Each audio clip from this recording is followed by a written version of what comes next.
बिहार में नीतीश सरकार बन गई, मंत्रालयों का बंटवारा हो गया, लेकिन विपक्ष अब तक हार के सदमे में है।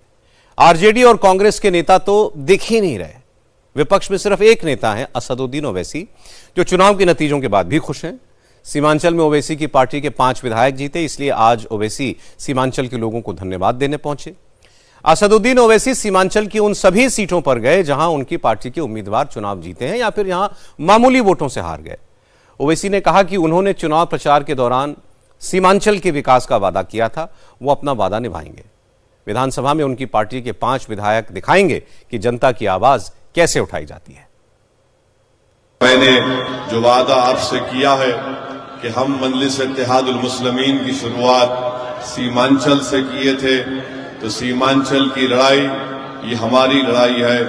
जब तक असदुद्दीन ओवैसी जिंदा रहेगा और मजलिस इत्तेहादुल मुस्लिमीन का परचम उठाकर सीमांचल की जनता चलते रहेगी, सीमांचल तरक्की करता जाएगा, सीमांचल से नाइंसाफी का खात्मा होगा। और इंशाअल्लाह आप देखेंगे कि हमारे ये 5 विधायक रुकन असेंबली बिहार की विधानसभा के दरो दीवार को हिला के रख देंगे सीमांचल के इंसाफ के लिए लड़ने के लिए। और इंशाअल्लाह ताला यहां पर एक नए दौर का आगाज होगा। बिहार में ओवैसी को मिली कामयाबी से सबसे ज्यादा परेशानी कांग्रेस के नेताओं में दिख रही है। आज पहली बार कांग्रेस के नेताओं ने माना कि असदुद्दीन ओवैसी को महागठबंधन में शामिल न करना उनकी गलती थी। नौजवान मुसलमान वोटर्स को प्रभावित करने में असदुद्दीन ओवैसी कामयाब रहे और इसका नुकसान महागठबंधन को हुआ। झारखंड के हेल्थ मिनिस्टर इरफान अंसारी बिहार चुनाव में कांग्रेस के पर्यवेक्षक थे। आज इरफान अंसारी ने कांग्रेस के अध्यक्ष मल्लिकार्जुन खड़गे से मुलाकात की। बिहार चुनाव में कांग्रेस के खराब प्रदर्शन पर अपनी रिपोर्ट उन्हें सौंपी। इरफान अंसारी ने कहा कि मुसलमानों के एक वर्ग में, खासकर युवाओं में, ओवैसी की पॉपुलैरिटी बढ़ रही है और इसका हमें नुकसान हुआ। अब कांग्रेस मुसलमानों के बीच अपनी विश्वसनीयता को बढ़ाने की कोशिश करेगी। कहीं न कहीं कुछ चूक हुआ है। वो चूक क्या हुई है तो बताइए।